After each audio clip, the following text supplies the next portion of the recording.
Sometimes you make a video and you're not quite sure how it's going to end, and this is one of those. It's another one about willowherbs, and this time about their race against the clock to survive to the following season. These are all American willowherbs growing around Nottingham. As you can see, they're sprouting from the base and they have leafy stems. The shoots that are forming from the old plants can be quite variable. Now, the plants growing on this street are also all American willowherbs, but none of them are sprouting at the base. Not a single one of these plants has got those kind of turions or shoots coming from it. And the reason why, I think, is that they've died too early.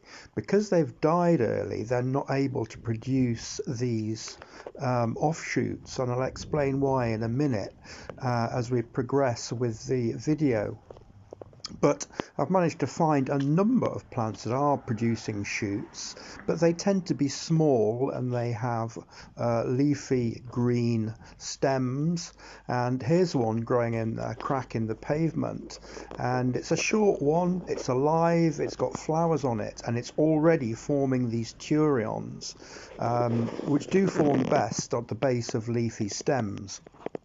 And what I've done is uproot the plant. Of course, it's a weed, to show you what the turion development is like. And there's the plant. It's got seed pods on it that haven't opened yet. It's got flowers that haven't opened yet. And there are the young shoots or turions at the base. And the live leafy plant produces strong turions, as you can see here. And these turions can be removed from the adult plant without damage. And here's one, the first one. It's got its own roots, it's looking really healthy. All it needs to do is to find the soil and root in it. And here's the second one, quite large also, with roots on it, and another one there. So this plant in total has produced 3 turions, and these have been produced in late September and October. And many of the willowherbs you find are like this, though they do produce turions of different shapes. And just comparing the two types, the late germinated seedling, which has got the turions at the base, and the early germinated seedling, which dies early without producing any vegetative offspring.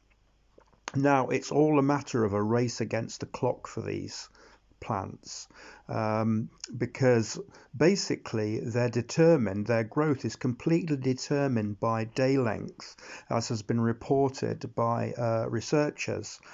And flowering is triggered by the day length of 13 hours in April, whereas turion formation is triggered by 30 hours in September. Please like and subscribe. Thanks for watching. An epilogue now. These plants are triggered to flower in April, and they're triggered to form turions in mid-September. They have to flower and keep on flowering until mid-September in order to form turions, otherwise they will die. And that's why you see so many plants that have flowered abundantly and then died.